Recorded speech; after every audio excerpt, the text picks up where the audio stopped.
Back. আপনাদের সবাইকে স্বাগত জানাচ্ছি আমি রাসেল। আশা করছি আপনারা সবাই ভালো আছেন আর ভালোর দলে আছেন। আমিও ভালো আছি এবং ভালোর দলে আছি। একটা চমৎকার ঘটনার পরে আরও একটা ঘটনা নিয়ে হাজির হলাম আপনাদের সামনে। আশা করছি এই ঘটনাটিও ভালো লাগবে। যেভাবে লেখা আছে আমি সেভাবেই শুরু করছি। আসসালামু আলাইকুম ভাইয়া, আমি সুমন। আমি ঢাকার হাতিরঝিলে থাকি। ঢাকা পলিটেকনিক ইনস্টিটিউটে পড়াশোনা করি। আমার নাম্বার, তারপরে তিনি তার ফোন নাম্বার শেয়ার করেছেন। ভালো কথা, একটু বলে রাখি, যারা শুনছেন তারা দয়া করে আমাদের চ্যানেলটি সাবস্ক্রাইব করবেন, যাতে করে আমাদের সামনে এগিয়ে যাওয়াটা সহজ হয় এবং আপনিও পেয়ে যেতে পারেন যে কোনো নোটিফিকেশন, যে কোনো আমাদের আয়োজন সম্পর্কে। চলে যাচ্ছি ঘটনায়। আমি এর আগেও স্টুডিওতে এসে ঘটনা বলেছি 2019-এ। আমি এবার দুইটা ঘটনা দুইজনের কাছ থেকে কালেক্ট করেছি। এগুলো প্রচার করলে খুশি হব, কারণ ঘটনাগুলো সম্পূর্ণ সত্য এবং বেশ ভয়ঙ্কর। প্রথম ঘটনাটি কালেক্ট করেছি আমার পরিচিত একজন বড় ভাই, যিনি সেনাবাহিনীর একজন অফিসার। তারপরে তিনি তার বিশদ বিবরণ দিয়েছেন। আমি সেখানে যাচ্ছি না, আমি সরাসরি চলে যাচ্ছি ঘটনায়।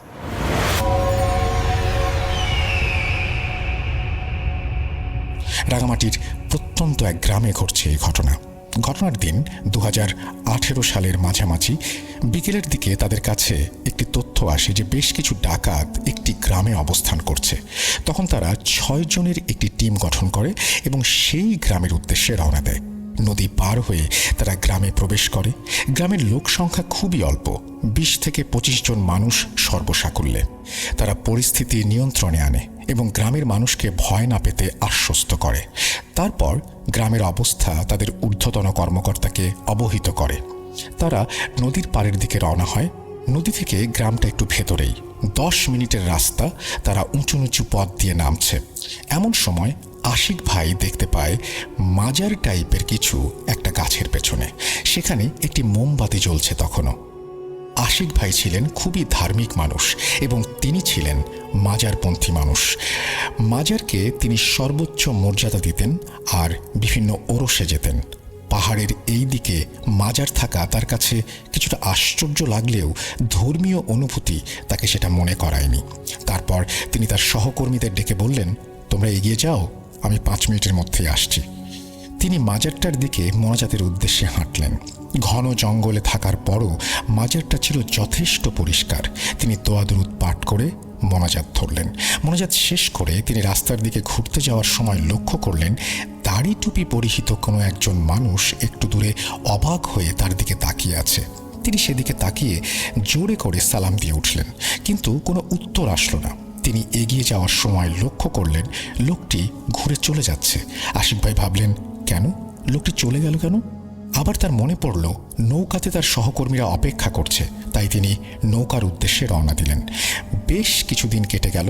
তিনি ছুটি পেয়ে গ্রামে এলেন। গ্রামের বন্ধু বান্ধবদের সাথে আড্ডায় মেতে উঠলেন। কখন যে রাত হলো বুঝতেই পারেননি। তারপর বাসার উদ্দেশ্যে রওনা দিলেন। কিছুক্ষণ পর তিনি দেখতে পেলেন রাস্তার মোড়ের শেষ দিকে সেই লোকটি, দাড়ি টুপিওয়ালা হুজুরটি তার দিকেই তাকিয়ে আছে। তিনি এবারও যথারীতি সালাম দিলেন, কিন্তু কোনো উত্তর পেলেন না। এগিয়ে যাওয়ার সময় লক্ষ্য করলেন এবারও হুজুরটি চলে যাচ্ছে। তাই তিনি সেদিকে কর্ণপাত না করে চলে গেলেন বাসায়। পরদিন ফরিদপুরে ওরসের উদ্দেশ্যে তিনি রওনা দেন বন্ধুদের সাথে। সেখানে মাজার পরিদর্শনকালে দেখতে পান সেই একই হুজুর তার দিকে তাকিয়ে আছে। এবার তিনি একটু ভিড় করে তার দিকে এগিয়ে গেলেন। হুজুরটি চলে যাচ্ছে দেখে তিনি সজোরে হাত ধরলেন। দেখলেন হাতটি মাজারের এত লোকের ভিড়ে থেকেও প্রচণ্ড ঠান্ডা। তারপর মুহূর্তের মধ্যে হুজুরটি একটি আয়াত তেলাওয়াত করলেন তার দিকে তাকিয়ে। মুহূর্তের মধ্যে তিনি অজ্ঞান হয়ে গেলেন। তারপর 7-8 ঘন্টা পর তার জ্ঞান ফিরল। ঘটনা জানতে চাইলে তিনি সম্পূর্ণ ঘটনা তার মায়ের কাছে শেয়ার করলেন। তারপর একজন হুজুর ঘটনাটি শুনে বললেন যে তিনি হয়তো মাজার জিয়ারত করার পর সেই লোকটির তাকে ভালো লেগেছে এবং কিছু বলতে চায় তার সাথে। মানুষজন থাকায় হয়তো বলতে পারছে না। হুজুর পানি পড়া দিয়ে চলে গেলেন। তার বেশ কিছুদিন পর তিনি কর্মস্থলের দিকে রওনা হলেন। কিছুদিন পর তিনি এক অদ্ভুত স্বপ্ন দেখলেন।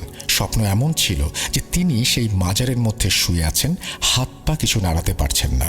তার চারিদিকে মোমবাতি জ্বলছে এবং সবচেয়ে আশ্চর্য হলেন তিনি মোনাজাত করছেন মাজারের উদ্দেশ্যে। এমন দৃশ্য দেখার পর তার ঘুম ভেঙে গেল। তিনি দোয়া দুরুদ পড়ে আবার ঘুমালেন। ঠিক পরদিন দেখলেন এক ভিন্ন স্বপ্ন।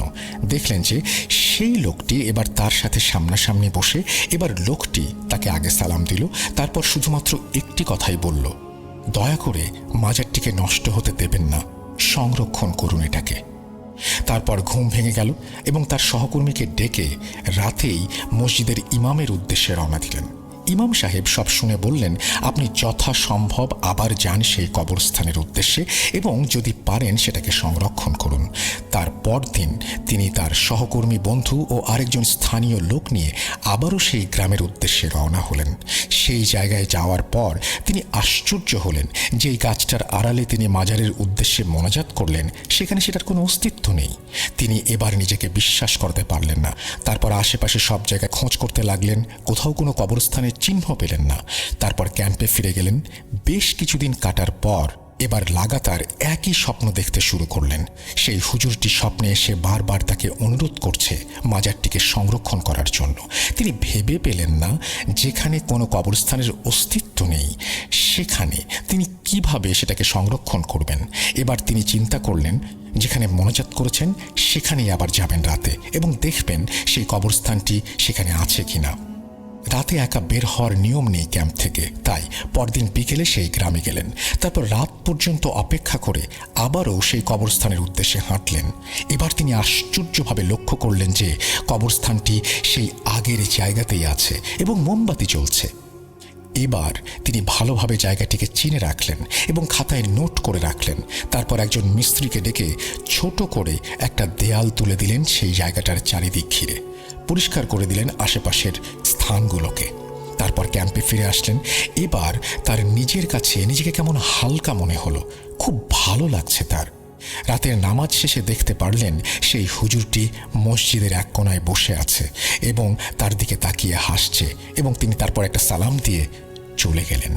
এবং সেদিন রাতে স্বপ্নে এসে তাকে আবার সালাম দিলেন এবং ধন্যবাদ জ্ঞাপন করলেন। 3 বছর পর তিনি এই সব কিছু ভুলেই গেছেন প্রায়। তার মেয়েকে নিয়ে তিনি রাস্তা পার হচ্ছেন, এমন সময় হুট করে কে যেন তার হাতটা ধরল। তারপর আকস্মিকভাবে তিনি দেখলেন একটি সিএনজি তাদের ঠিক সামনে দিয়ে একটা পিকআপকে আঘাত করল। স্পটেই মারা গেল ড্রাইভার। তিনি দ্রুত সিএনজির দিকে গেলেন এবং অ্যাম্বুলেন্সকে কল করলেন। ভিড়ের মধ্য থেকে তিনি একজন লোককে দেখে বিস্মিত হলেন এবং সেই লোকটি ছিল সেই মাজারের পাশে দাঁড়িয়ে থাকা হুজুরটি। এরপর আরও বেশ কিছু বিপদ থেকে আশ্চর্যজনকভাবে তিনি রেহাই পান। এখন তিনি ঢাকায় আছেন এবং সুস্থ আছেন। ধন্যবাদ সময় করে পড়ার জন্য। পরবর্তীতে আবার ঘটনা পাঠাবো ইনশাল্লাহ। এই বলে তিনি তার ঘটনা শেষ করেছেন। আশা করছি এই ঘটনাটি আপনাদের ভালো লেগেছে। আমরা পরপর 2টি ঘটনা শোনালাম আপনাদেরকে। এরপরে আমরা চলে যাব এমন কিছু ঘটনায় যে ঘটনাগুলো হয়তো আগেও শুনেছেন, আবারও শুনতে চান, অথবা কখনোই শুনেননি। খুবই জনপ্রিয় কিছু ঘটনা নিয়ে আবারও হাজির হচ্ছি। তার আগে আমি বিদায় নিচ্ছি আপনাদের কাছ থেকে। ভালো থাকবেন, ভূত.com-এর সঙ্গেই থাকবেন।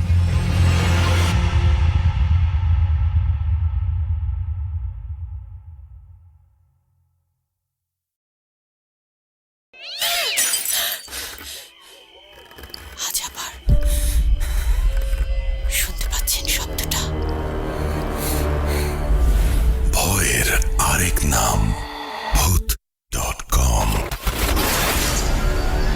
with Russell।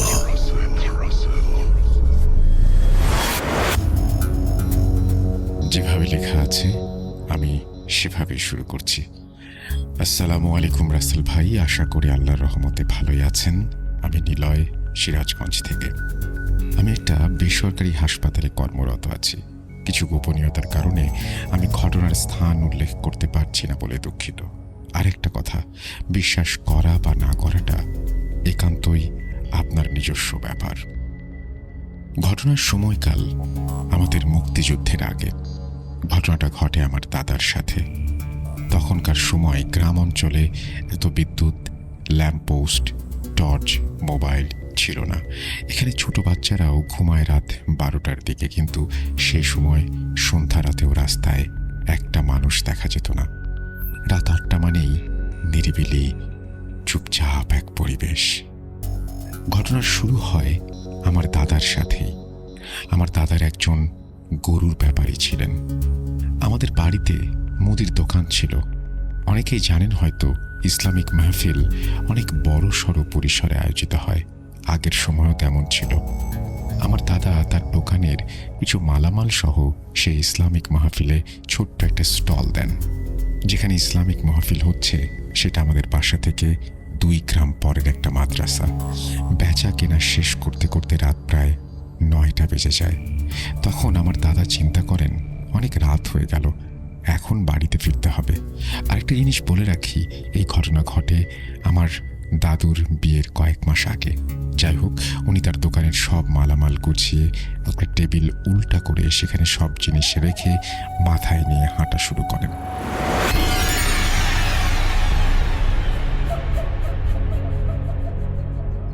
তখন ছিল না পাকা রাস্তা, ছিল না ভ্যান গাড়ি। তখন উনি চিন্তা করেন, এই কাঁচা রাস্তা ঘুরে যেতে অনেক সময় লাগবে, এক কাজ করি, মাঠের ভিতর দিয়ে যাই, কেউ না কেউ যাওয়া আসা করবেই। এই ভেবে উনি মাঠের ভেতরে রাস্তা দিয়ে হাঁটা শুরু করেন। ওনার কাছে আলো বলতে শুধু একটা হ্যারিকেন। হ্যারিকেনের অল্প আলোতে উনি জমির আইল ধরে হেঁটে যাচ্ছেন। মাঝে মাঝে হালকা ঠান্ডা বাতাস এসে গায়ে লাগছে। কিছুক্ষণ হেঁটে যাওয়ার পর মৃধা বাড়ির তাল বাগান দেখতে পান দূরে। বলে রাখি, এই মৃধা বাড়ির তালের বাগান বলতে মাঠের মাঝে একটা পরিত্যক্ত বাগান টাইপের। সেখানে বেশ কিছু আম গাছ আর বড় বড় তাল গাছ আছে। এই জায়গা নিয়ে অনেক ঘটনা আছে, সেগুলো অন্যদিন লিখব। যাই হোক, জায়গাটা এমনিতে ভয়ের। আমার দাদা তখন যুবক মানুষ, ওনার কথা কিসের ভয়, যা হবে দেখা যাবে, আমি বাগানের ভেতর দিয়ে যাব। যেই ভাবা সেই কাজ, উনি সোজা রাস্তা ধরে হাঁটতে শুরু করেন। বাগানের ভিতরে ঢুকতেই একটা গরম বাতাস এসে তার গায়ে লাগে। এই ঠান্ডা পরিবেশে এমন গরম বাতাস এমনভাবে তার গায়ে লাগে, তিনি একটু অবাক হন। বাগানের ভেতরের ছোট আঁকা বাঁকা রাস্তা, তাল গাছ, আম গাছের নিচ দিয়ে হাঁটতে থাকেন তিনি। প্রথমে তাল গাছটা পার হয়ে যেতেই ধপাস করে ওপর থেকে কিছু একটা পড়ার শব্দ পান।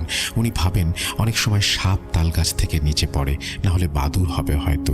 আর একটু সামনে যেতেই একটা সাদা টুপি পাঞ্জাবি পরা হুজুরকে আসতে দেখেন তিনি সেই বাগানের রাস্তা দিয়েই। হ্যারিকেনের আলোতে যতটুকু বোঝা যাচ্ছে, আমার দাদার মাথায় যেহেতু বোঝা, তাই ওপরের দিকে তাকাতে পারছেন না। তিনি শুধু বুঝতে পারছেন লোকটির বুক অবধি তিনি দেখতে পাচ্ছেন। আমার দাদা ওনাকে বললেন, আসসালামু আলাইকুম হুজুর, আপনি কি ইসলামিক মাহফিলে যাচ্ছেন? আর একটু পরে আখেরি মোনাজাত হবে, তাড়াতাড়ি যান। হুজুরটি জবাবে বলেন, ওয়ালাইকুম আসসালাম।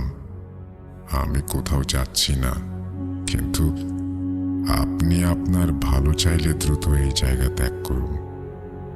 আমার দাদা একটু ভ্যাবা জায়গা খেয়ে যান। ওনার কথা বুঝে উঠতে পারেন না। হুজুরটি বেশ খানিকটা দূর দিয়ে পাশ কাটিয়ে চলে যান। আমার দাদা ভাবতে থাকেন, কি হলো? উনি 7-5 ভাবতে ভাবতে এগোতে থাকেন।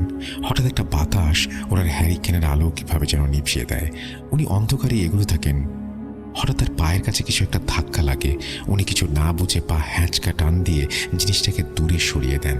সাথে সাথে মনে হয় যেন সেই বাগানের আম গাছ, তাল গাছের ডালপালা ভেঙে চলে যাচ্ছে।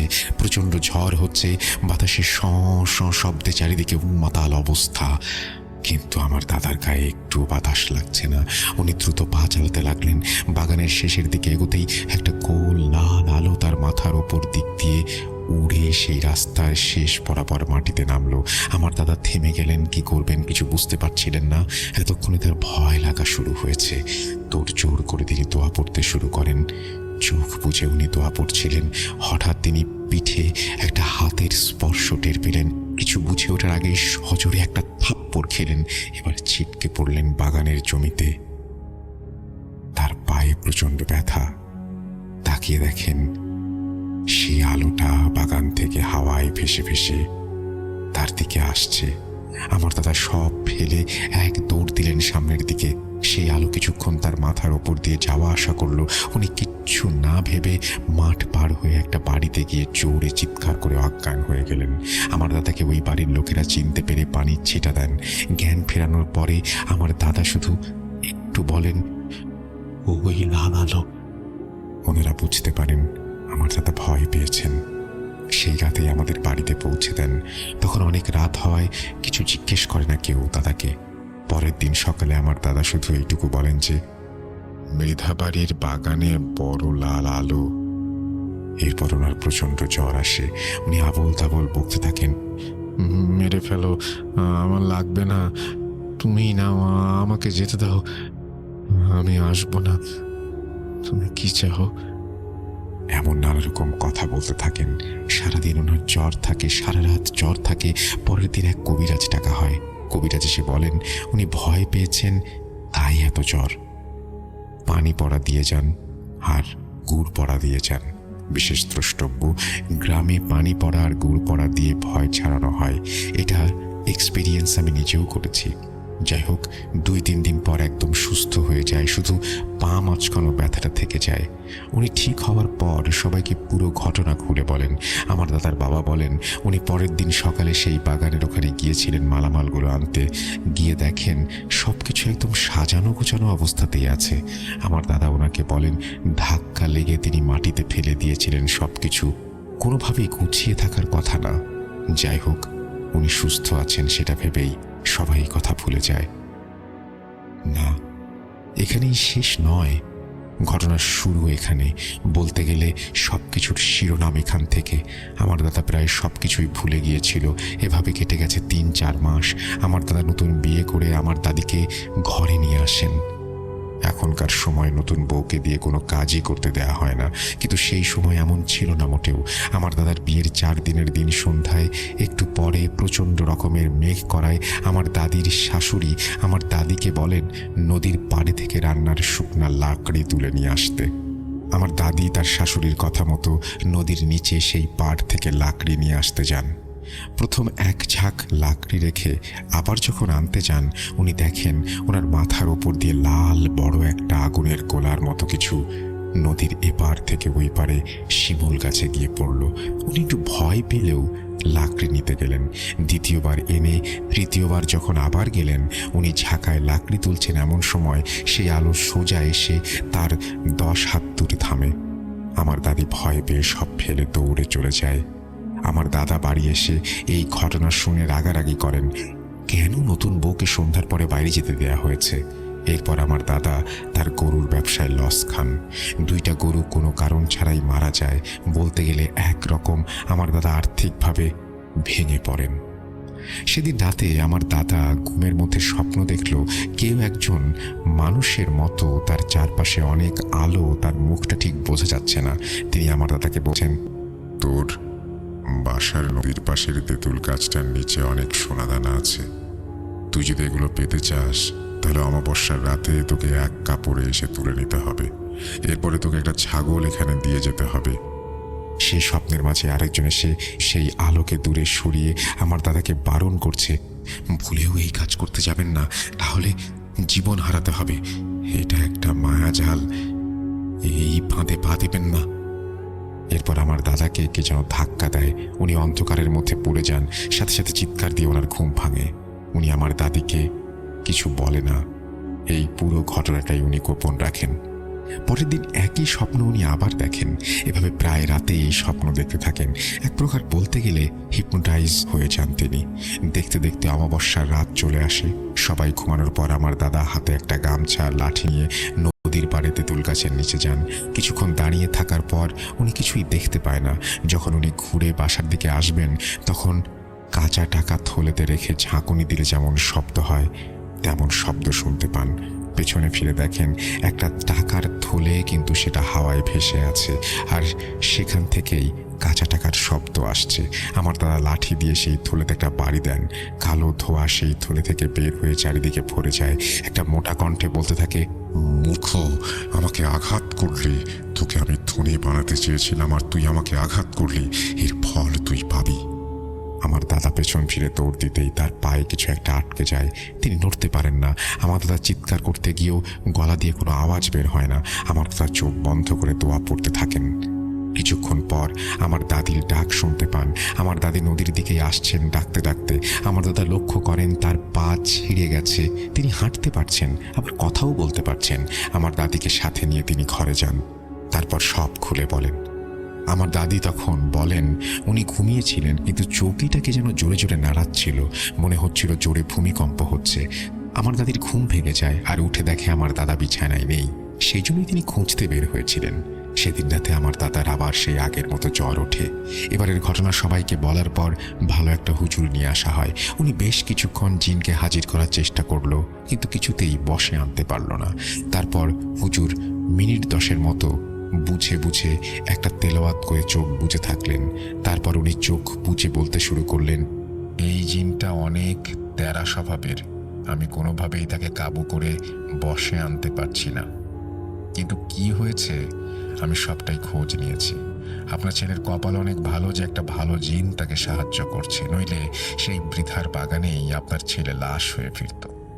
সেদিন আপনার ছেলে মৃধার বাগানে একটা জিনকে লাথি মারে, তার জন্য তারা রেগে সেদিন আপনার ছেলেকে মেরে ফেলতো। কিন্তু ভালো জিনটা আপনার ছেলেকে বাগান থেকে বের করে নিয়ে আসে।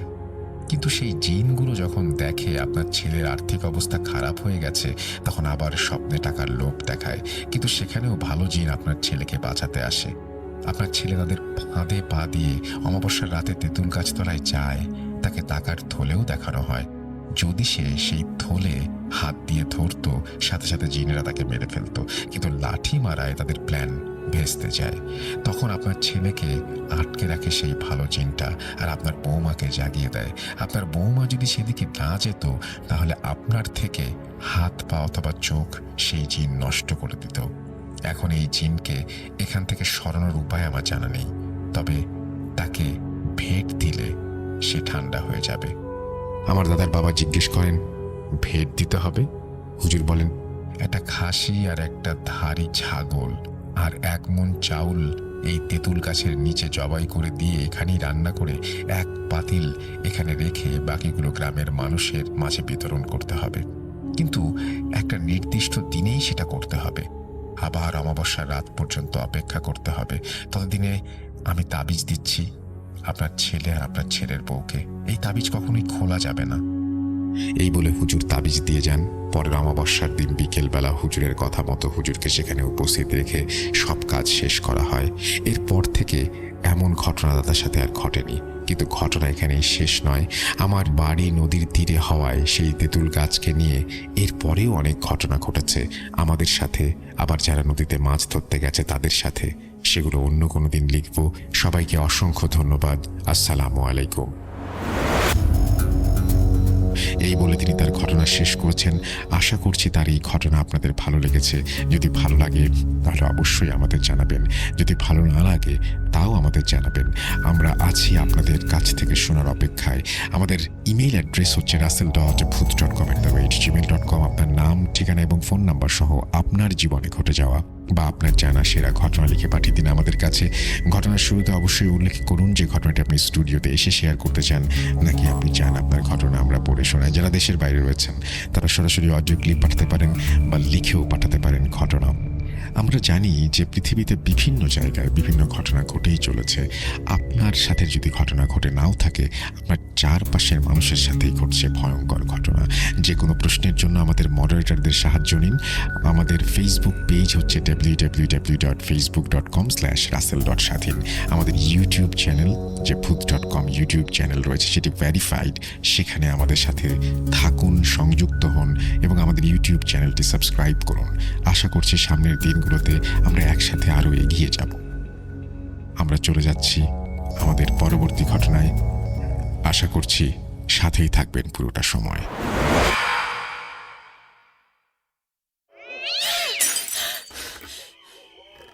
আজ আবার শুনতে পাচ্ছেন শব্দটা? ভয়ের আরেক নাম ভূত.com with Russell.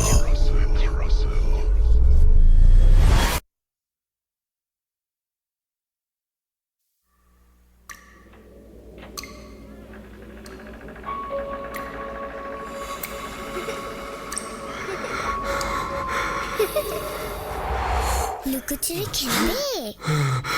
লুকোচুরি? তুমি লুকাও, আমি ঠিকই তোমাকে খুঁজে পাবো।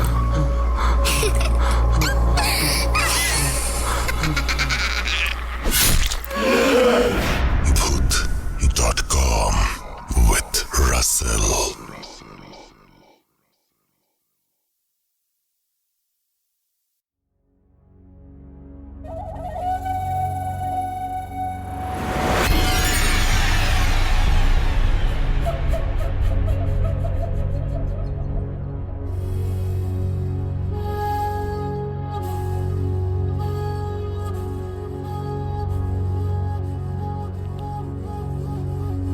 Welcome back. আরও একবার আপনাদের সবাইকে স্বাগত জানাচ্ছি। আমি রাসেল। ঘড়িতে সময় রাত 12:20 আর শুক্রবার ছাড়িয়ে আমরা শনিবারের দিকে চলতে শুরু করেছি। এবং শুক্রবার মানেই পরিবারের সাথে থাকা, শুক্রবার মানেই কাছের মানুষের কাছে থাকা, শুক্রবার মানেই ভয়ের রাজ্যে হারিয়ে যাওয়া। এবং আমাদের এই শুক্রবারের সম্পর্ক 2010-এ শুরু হয়েছে, এখনও পর্যন্ত চলছে একইভাবে। আর কতদিন যায় সেটাই দেখার অপেক্ষা। আমি তো আপনাদের সাথে আছি, আপনারা থাকলেই হবে। এবং আমাদেরকে ঘটনা পাঠান। আমাদের ঘটনা পাঠানোর অ্যাড্রেসটি হচ্ছে russell.booth.com@gmail.com। আপনার নাম, ঠিকানা এবং ফোন নাম্বার সহ আপনার জীবনে ঘটে যাওয়া বা আপনার জানা সেটা ঘটনা লিখে পাঠিয়ে দিন আমাদের কাছে। ঘটনার শুরুতে অবশ্যই উল্লেখ করুন ঘটনাটি আপনি স্টুডিওতে এসে শেয়ার করতে চান, নাকি আপনি চান আপনার ঘটনা আমরা পড়ে শোনাই। যারা দেশের বাইরে রয়েছেন তারা সরাসরি অডিও ক্লিপ পাঠাতে পারেন বা লিখেও পাঠাতে পারেন ঘটনা। আর আজকে আমাদের যে কমেন্টগুলো এসছে সেই কমেন্টের মধ্যে মানে জাস্ট আমি বলেছিলাম আমাদের ফেসবুকের কিছু কমেন্ট যদি আমি পড়তে চেষ্টা তাহলে দেখব যে এখানে লেখা আছে যে এমডি সেলিম এসকে পুরান ঢাকা নারিন্দা থেকে তিনি আমাদের কমেন্ট করেছেন। হালিমা বেগম আমাদের সাথে কমেন্ট করেছেন। হালিমা বেগম বলেছেন রেডিও ইজ দ্য বেস্ট। আপনি লাস্ট কবে রেডিও শুনেছেন যদি আমাকে একটু কাইন্ডলি এই কমেন্টেই পরে আর একটু লিখে দেন যে আপনি লাস্ট কবে রেডিও শুনেছেন। আমাদের সবচেয়ে বেশি সময় কাটে এখন ডিজিটাল প্ল্যাটফর্মে। আমরা রেডিও থেকে সরে এসেছি বহু আগে, সুতরাং রেডিও বেস্ট হতে পারে, বাট আমরা এখন ম্যাক্সিমাম মানে ম্যাক্সিমাম বলবো না, এখন হচ্ছে মানে অ্যান্ড্রয়েড ডিভাইসে এখনও হয়তো রেডিও অপশান না থাকতে পারে, বাট আপনি যদি অন্য কোনো ডিভাইসের কথা চিন্তা করেন তাহলে it's very difficult to find out the radio. So আমার কাছে মনে হয় যে আপনি তো এখন